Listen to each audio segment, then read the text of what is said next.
जय श्री कृष्ण। अथ चतुर्थाध्यायः। महर्षि व्यास का असंतोष।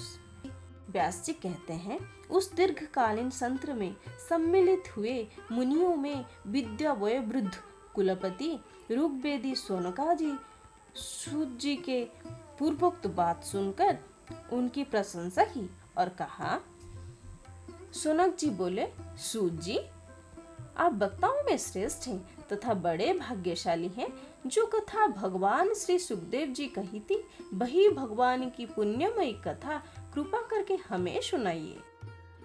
वह कथा किस युग में, किस स्थान पर और किस कारण से हुई थी? मुनिवर श्री कृष्ण द्वैपायन ने किसी की प्रेरणा से इस परमहंस संहिता का निर्माण किया था। उनकी पुत्र सुखदेव जी बड़े योगी, समदर्शी, भेदभाव रहित, संसार निद्रा से जगे एवं निरंतर एकमात्र परमात्मा से ही स्थिर रहते हैं। वे छिपे रहने के कारण मूढ़ से प्रतीत होते हैं। व्यास जी जब संन्यास के लिए वन की ओर जाते हुए अपने पुत्र का पीछा कर रहे थे, उस समय जल के स्नान करने वाले स्त्रियों ने नंगे सुखदेव जी को देखकर तो वस्त्र धारण नहीं किया, परंतु वस्त्र पहनते हुए व्यास जी को देखकर लज्जा से कपड़े पहन लिए थे। इस आश्चर्य को देखकर जब व्यास जी ने उन स्त्रियों से इसका कारण पूछा, तब उन्होंने उत्तर दिया कि आपकी दृष्टि में तो अभी स्त्री पुरुष का भेदभाव बना हुआ है, परंतु आपके पुत्र के शुद्ध दृष्टि में यह भेद नहीं है।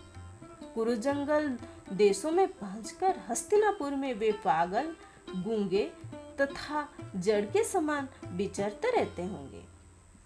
नगरवासियों ने उन्हें कैसे पहचाना?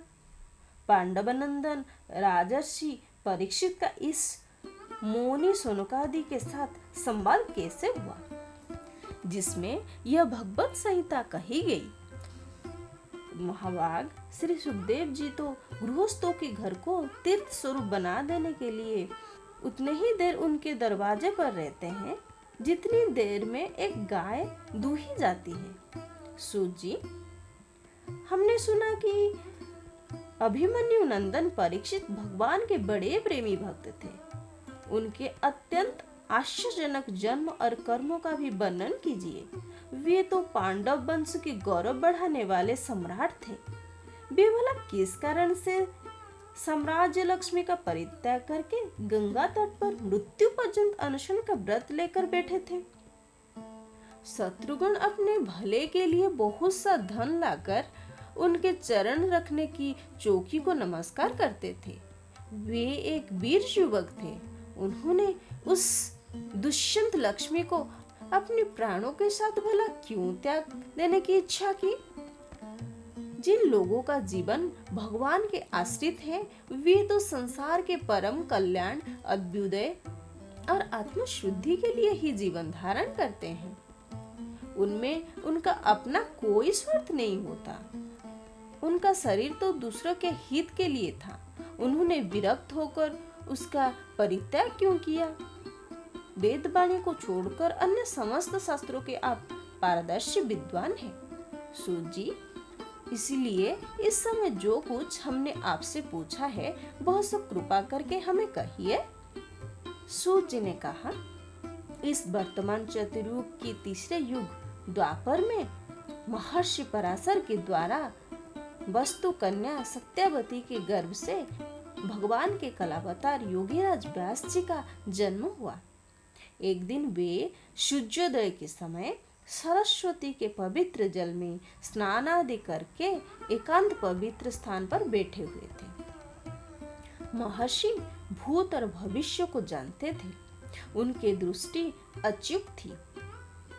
उन्होंने देखा कि जिसको लोग जान नहीं पाते, ऐसे समय की फेर से प्रत्येक युग में धर्म संस्कारता और उसकी प्रभाव से भौतिक वस्तुओं की भी शक्ति का ह्रास होता रहता है।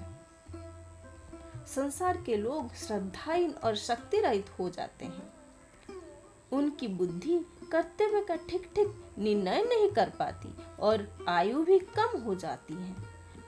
लोगों की इस भाग्यहीनता को देखकर उन मुनीश्वर ने अपने दिव्य दृष्टि से समस्त वाणी और आश्रमों का हित कैसे हो इस पर विचार किया। उन्होंने सोचा कि वेदोक्त चतुर्होत्र कर्म लोगों का हृदय शुद्ध करने वाला है। इस दृष्टि से यज्ञ का विस्तार करने के लिए उन्होंने एक ही वेदों का 4 विभाग कर दिया। व्यास जी के द्वारा ऋग, यजु, साम और अथर्व इन 4 वेदों का उद्धार अर्थात पृथक पृथक हुआ। इतिहास और पुराणों को 5वां वेद कहा जाता है। उनमें से ऋग्वेद के फूल, सामगान में विद्वान, जैमिनी एवं यजुर्वेद की एकमात्र स्नातक वैशंपायन हुए। अथर्ववेद में प्रवीण हुए दरुणानंदन सुमंत मुनि। इतिहास और पुराणों के स्नातक मेरे पिता रोमहर्षक थे।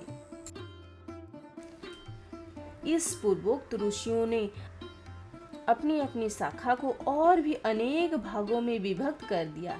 इस प्रकार शिष्य, प्रशिष्य और उनके शिष्यों द्वारा वेदों की बहुत सी शाखाएं बन गई। कम समझने वाले पुरुषों पर कृपा करके भगवान वेदव्यास ने इसलिए ऐसा विभाग कर दिया कि जिन लोगों को स्मरण शक्ति नहीं है या कम है वो भी वेद का धारण कर सके। स्त्री, शूद्र और पतित द्विजाति तीनों ही वेद श्रवण के अधिकारी नहीं है। इसीलिए वे कल्याणकारी शास्त्रों के कर्मों के आचरण में भूल कर बैठते हैं। अब इसके द्वारा उनका भी कल्याण हो जाए, यह सोचकर महामुनि व्यास जी ने बड़े कृपा करके महाभारत इतिहास का रचना की। शौनकादि ऋषियों यद्यपि व्यास जी इस प्रकार अपनी पूरी शक्ति से सदा सर्वदा प्राणियों की कल्याण में ही लगे रहे, तथापि उनके हृदय में संतोष नहीं हुआ। उनका मन कुछ खिन्न सा हो गया। सरस्वती नदी की पवित्र तट पर एकांत में बैठकर धर्मवेता व्यास जी मन ही मन विचार करते हुए इस प्रकार कहने लगे।